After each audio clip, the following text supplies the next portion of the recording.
الحمد لله رب العالمين والصلاة والسلام على رسوله محمد وعلى آله وأصحابه أجمعين. Bütün alemlerini yoktan var kılıp, özünün keng rahmeti bilen bizlerini iksiz çiksiz nimetleri bilen terbiyelep duruşu Rabbimiz Allah Subhanahu ve Teala'ya hamd senelerimiz, maktavlarımız bolsaydı.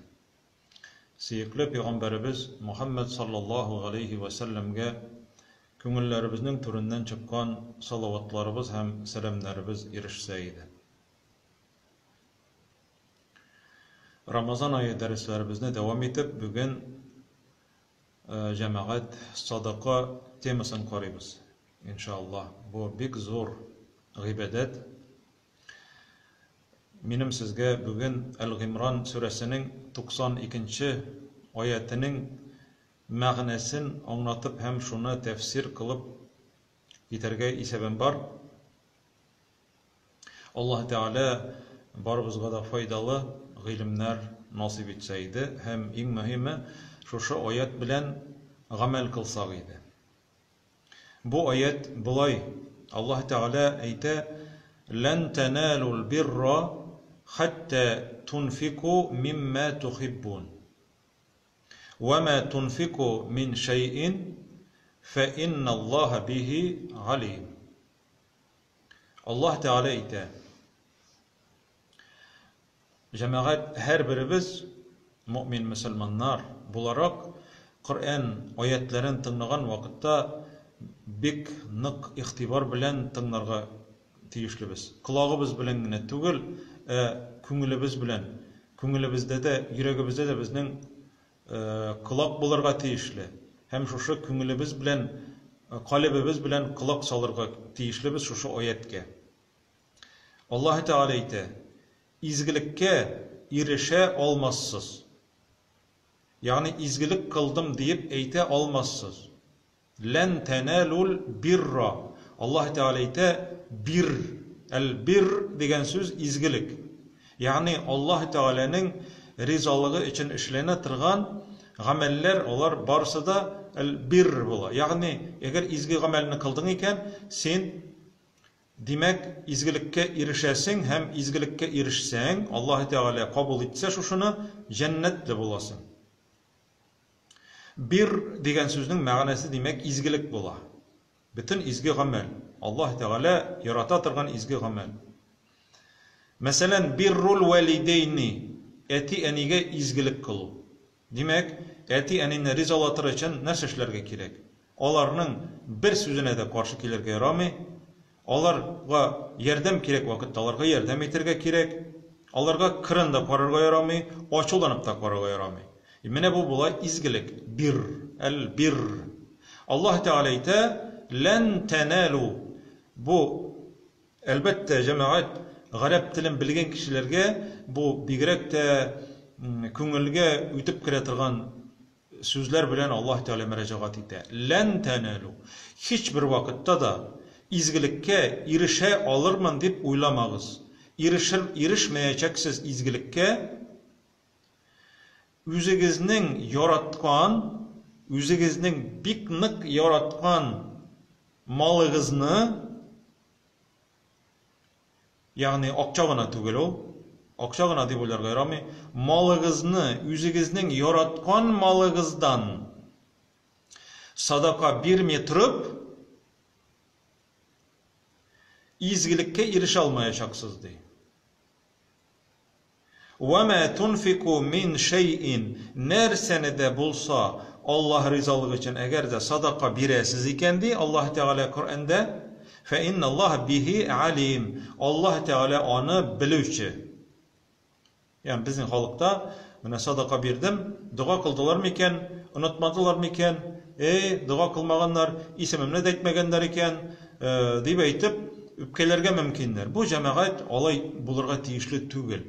Sadaka, ol cemaat, en birinci, sadaka nerse o? Bana biz sadaka verdim deyip eytemiz. Sadaka degen sözün ma'nesini bilirge tiyişli biz, en birinci. Nese ol sadaka? Sadaka. Дөрес сөйләү дигән сүз. Дөреслек. Чын күңелеңнән эшләү. Үзеңнең иманыңны раслап, үзеңнең иманлы икәнлегеңне раслап, үзеңнең Аллаһ ризалыгы өчен генә эшли торган гамәл икәнлеген раслап бирә торган әйбер дигән сүз. Яки мал, яки берәр әйбер, яки кием, яки ашамлык, мәсәлән, фитр садакасы мәсәлән, яки фидия садакасы мәсәлән.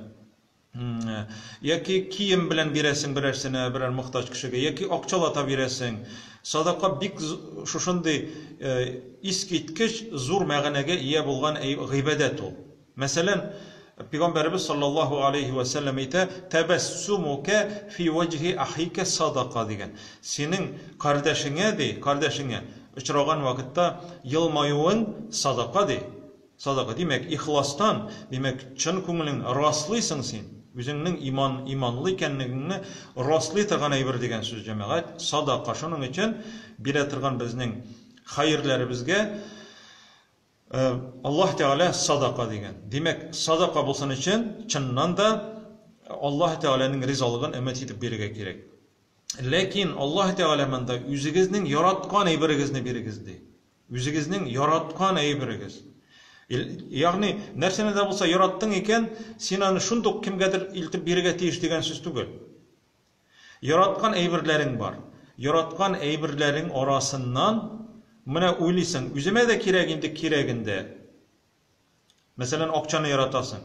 Үземә дә кирәген әлбәттә кирәк. Ләкин Аллаһ Тәгаләнең ризалыгы сине җиңә. Аллаһ Тәгаләгә карата булган мәхәббәтең җиңә, һәм менә бу җәмәгать яраткан әйбереңне Аллаһ ризалыгы өчен кемгәдер бирүең, берәр мохтаҗ кешегә бирүең, бу җәмәгать була изгелек була. Үзеңнең ярата торган әйберне кызганмавың, бу изгелек була. Ягъни, мәсәлән, безнең көз көннәрендә гышыр садакасы бирә торган вакытларыбыз бар. Гышыр садакасы бирәбез. Мәсәлән, без инде яшелчәләребездән гышыр садакасы чыгарабыз. 10нан 1.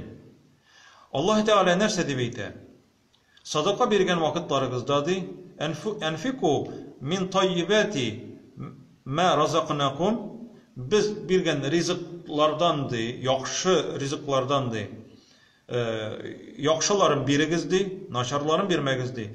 Һәм шушы ризыкларны, шушы яшелчәләрне биргән вакытта, мәсәлән, бәрәңгене биргән вакытта, ярар инде бу, ябаклары да ярар, чирекләрен дә шушында кушып җибәрәм дип әйтеп, кайберләре кушып җибәрергә мөмкиннәр.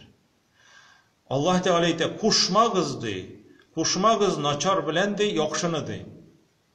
Әгәр үзегезгә ди, шушылай бирсәләр ди, сез аны яратыр идегезме" дип Аллаһ Тәгалә бездән сорый. "Валастум биахизихи илля ан тугмиду фи". Йөзегезне чытып кына, "Карале миңа нәрсә биреп җибәргән бит, карале миңа нәрсә алып килгән бит" дип әйтеп, үзегез яратмас идегез ди. Алган вакытыгызда да йөзегезне чытып кына алыр идегез, алмыйча да булмый. Ләкин йөзегезне чытып алыр идегез ди. Аллаһ ризалыгы өчен биргән вакытта иң яхшы әйберне бирергә куша. Мәсәлән, кайбер кешенең өендә, мәсәлән, анда әйтик, шкафында костюм эленеп тора. Яхшы костюм, ул кимәгән бердә, кимәгән. Үзенә дә кирәк, кебек. Кызгана, ярата ул аны, ләкин кими. Әле киергә аның, мәсәлән, костюмнары бар тагын киергә, ләкин ул аны тота да бер мохтаҗ кешегә бирә. Ул кимәгән әлбәттә. Кигәнне дә ярый биргә, ләкин бу битне кимәгән, ярата ул аны, ләкин үзенең нәфесен сындырып бирә шушы киемне бер мохтаҗ кешегә. Тегесе шатлана. Ягъни, Аллаһ ризалыгы өчен үзеңнең яраткан әйбереңне кызганмау, бу була изгелек. Шуңа күрә бер кыссаны сөйләсем килә. Пәйгамбәрбез саллаллаһу алейхи ва саллям вакытында Абу Талха дигән бер сахаба була. Абу Талха, бу Мәдинә шәһәрендә яшәгән вакытында. Менә бу аятны ул укыганнан соң, ишеткәннән соң, бу аят иңә үзегезнең яраткан әйберләрегезне Аллаһ ризалыгы өчен әгәр бирмәсәгез, Siz izgilikкә барып җитә алмассыз дигән аятны ирешкәч, бу аятны тыңлагач, Пәйгамбәрбез саллаллаһу алейхи ва саллям янына бара да: "Эй Аллаһ илчесе" ди. Менә ди монда Аллаһ Тәгалә ди, шушылай дип әйткән. Күрәсез, күңеленә үтеп кергән уланың, һәм моны инде җәмәгать үтәргә кирәк. Без җәмәгать хәзер нәрсә ишеттек, шулай икән дип онытабыз җәмәгать. Ләкин алар аны тормышка ашырырга, тизрәк практикада кулланырга тырышканнар. Пәйгамбәрбез янына килеп сораганнар, әйткән: "Нәрсә эшлим? Менә минем иң яраткан әйберем бар. Бу Мәдинә шәһәрендә бик матур бакча булган, хөрмә бакчасы." Әбу Талха әйтә: "Минем ди иң яраткан әйберем ди, ул ди минем бакчам ди. Анда чишмә дә ага торган була. Шуның тәмле җимешләр үсә бит инде." Һәм Пәйгамбәрбез саллаллаһу алейхи ва саллямга әйтә: "Минем иң яраткан әйберем ул бакча. Мин аны ди сиңа бирәм ди, дин өчен, ислам дине өчен. Теләсәң нәрсә эшләт, мин ди аны сиңа садака итеп бирәм ди." Күрәсез, менә чын җәмәгать, чын садака ничек була? Без шуны дөрес аңларга тиешлебез. Үзеңнең иң яраткан әйбереңне чыгару, кызганмау, бу изгелек. Пәйгамбәрбез саллаллаһу алейхи ва саллям шуның шатлана, шушы садака өчен. Бәхин, ягъни бу гарәпләрнең нинди күркәм дигән мәгънәгә ия дигән шундый сүз, шатлана. Нинди күркәм сәүдә бу ди. Нинди күркәм сәүдә, ягъни безнең биргән садакаларыбызны бит Аллаһ Тәгалә ала да, ул мохтаҗ түгел анарга. Ул анарга арттырып бирә шушы садакаларга әҗр савапларны. Нинди күркәм сәүдә бу ди. Нинди күркәм сделка Аллаһ Тәгалә белән. Мин аны алдым ди, синнән кабул иттем ди. Ләкин ди, син шушы бакчаңны ди, үзеңнең ди туганнарың арасында ди бүлеп бир ди. Пәйгамбәрбез ала, ләкин кире тапшыра, үзенә бакчаңны үзеңнең туганнарың арасында бүлеп бирди. Һәм теге сахаба Әбу Талха радиллаһу анһу китеп бара һәм әйтә: "Эй Аллаһ илчесе, мин шулай эшләячәкмен" ди. Һәм үзенең әтисе ягыннан туганнарына шушы бакчаныдан өлешләрен бүлеп бирә алырга. Ягъни без моннан аңлыйбыз, үзеңнең туганнарыңа да, хәтта алар мохтаҗ булмасалар да, үзеңнең туганнарыңны беренчерәк карарга дигән шушындый нәрсәне аңлыйбыз. Ягъни туганнарыңны кайгыртырга. Чөнки Пәйгамбәрбез саллаллаһу алейхи ва саллям аны алган, ләкин туганнарың арасында бүлеп бир дигән. Ягъни аның изге ниятен карагыз. Шушы сахабәнең. Алар Коръән аятын укыганнан соң, ишеткәннән соң, Аллаһ Тәгаләнең сүзен ишеткәннән соң, алар аны тормышка ашырырга теләгәннәр шунда ук. Алар Коръәнне укып кына ятмаганнар. Коръән укыдым да, менә миңа савап булды дип әйтеп, аннары укыдым да, мин аны фәләнгә, тегенгә багышладым дип әйтеп укып ятмаганнар җәмәгать. Алар аның белән гамәл кылганнар. Аның белән гамәл кылып тормышка ашырырга теләгәннәр шушы аятлар белән. Әбу Бәкергә карагыз җәмәгать. Әбу Бәкр радиллаһу анһу. Һәм Гомәргә карыйк. Бик зур гыйбрәт. Пәйгамбәрбез ислам дине өчен сахабалардан сораган садака, ягъни мал сораган дин өчен. Гел Әбу Бәкр изгелектә башкаларны гел уза торган булган. Алар узыша торган булганнар изгелек эшләүдә. Аллаһ Тәгалә кабул итсен өчен, Аллаһ Тәгалә аларны яратсын өчен. Гомәр ибн Хаттаб Әбу Бәкрнең гел башкаларны узганлыгын күреп, бу юлы мин аны узарга тиеш дип әйтә. Һәм иенә кайта да иендәге ярты акчасын алып килә. Мәсәлән, 100 мең акчасы булса, 50 меңне алып килә. Аллаһ ризалыгы өчен.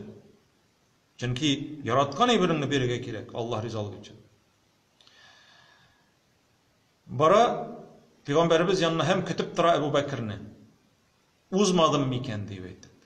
Бу юлы узмадым микән дип көтеп тора. Ничек күпме алып килер икән Әбу Бәкер акча? Әбу Бәкер килә һәм бүтән акчасын алып килгән өендәге. Бүтән булган акчаны алып килгән. Шул вакытта Пәйгамбәрбез саллаллаһу алейхи ва саллям баштан Әбу Гомәрдән сорый: "Күпме калдырдың үзеңнең гаиләңә?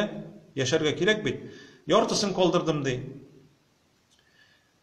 Әбу Бәкердән сорый: "Син күпме алып килдең?" "Бүтән малымны алып килдем." Өеңдә нәрсә калдырдың? Балаларыңа, хатыныңа нәрсәләр калдырдың дигәч, Әбу Бәкер радиллаһу анһу әйтә: "Абқайту лахумуллаһа ва расулаху" ди.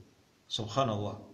Үзенең өендә бер нәрсә дә калдырмаган, ләкин җавап иттереп әйтә: "Мин аларга ди Аллаһ Тәгаләне һәм аның пәйгамбәрен калдырдым" ди.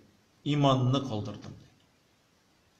Ягъни Әбу Бәкер шуннан соң билгенлеккә, ярлылыкка, банкротлыкка төшмәгән. Аллаһ Тәгалә киресенчә тагын арттырып биргән. Берәрегез ди, Аллаһ Тәгалә әйтә: "Садака бирсәгез ди, мин аның артыннан ди арттырып бирәм" ди. Мин аның артыннан тагын бирәм ди. Ягъни Аллаһ Тәгаләнең гаиб хазинәсе бар. Гаиб дигән сүз җәмәгать, яшерен, без аны белмибез. Без уйлыйбыз, мәсәлән, 100 сум акчабыз булса, 10 сум бирсәк, ул әзәя бит инде 90 сум гына кала. Ләкин Аллаһ Тәгалә исәпләмәгән җирдән бирә безгә шушы малны тагын арттырып. Без аны уйламыйбыз. Бәлки җәмәгать ул акча белән бирмәс. Бәлки кайтармас, бәлки акча белән. Бәлки безгә көтелмәгән җирдән икенче яктан бер уңыш бирер. Бәлки ул безгә исәнлегебезне яхшыртыр. Бәлки безнең Аллаһ Тәгалә шушының аркасында дуабызны кабул итәр. Без белмибез. Шуның өчен садака ла танқусу малун мин садака, мал ди садака белән ди кимеми ди Пәйгамбәрбез әйтә саллаллаһу алейхи ва саллям. Шуңа күрә Аллаһ Тәгалә ризалык өчен дип садака биргән вакытларыбызда ул чыннан да садака булсын һәм инде үзебезнең иң яраткан малыбыз арасыннан аны бирергә тырышырга кирәк. Иң яраткан малыбыздан. Ул безнең ярата торган әйберләребездән булырга тиешле. Чөнки кайберәүләр аны карыйлар да: "Мин моны барыбер кимим, бу искергән инде. Яки мин моны барыбер ашамыйм, бирим әле" дип. Ягъни үзенә кирәкмәгән әйберне әлбәттә исраф итәргә ярамый. Ләкин бир аны да. Ләкин Аллаһ Тәгаләнең ризалыгына ирешүең өчен син үзең бик каты ярата торган әйбереңне, бик каты ярата торган әйберне Аллаһ ризалыгы өчен бирә алсаң, менә бу җәмәгать изгелек була. Менә бу инде корбан белән чагыштырып була шушы садакаларны җәмәгать. Аллаһ Субханаһу ва Тәгалә шушы алган дәресләребездән, шушы Рамазан аенда алган дәресләребездән күп файдалар алып, иманнарыбызны Аллаһ Тәгалә куәтләргә насыйп итсә иде. Шушы Бакара сүрәсен, шушы Әл-Гимран сүрәсендәге 92-нче аяттәге Аллаһ Тәгаләнең мөрәҗәгате белән файдаланып, шушының белән гамәл кылып яшәргә Аллаһ Раббыбыз безгә насыйп итсә иде, һәм көч-куәт ярдәм бирсә иде, иманнарыбызны ныгытса иде. Ассаламу алейкум ва рахматуллаһи ва баракатуһ.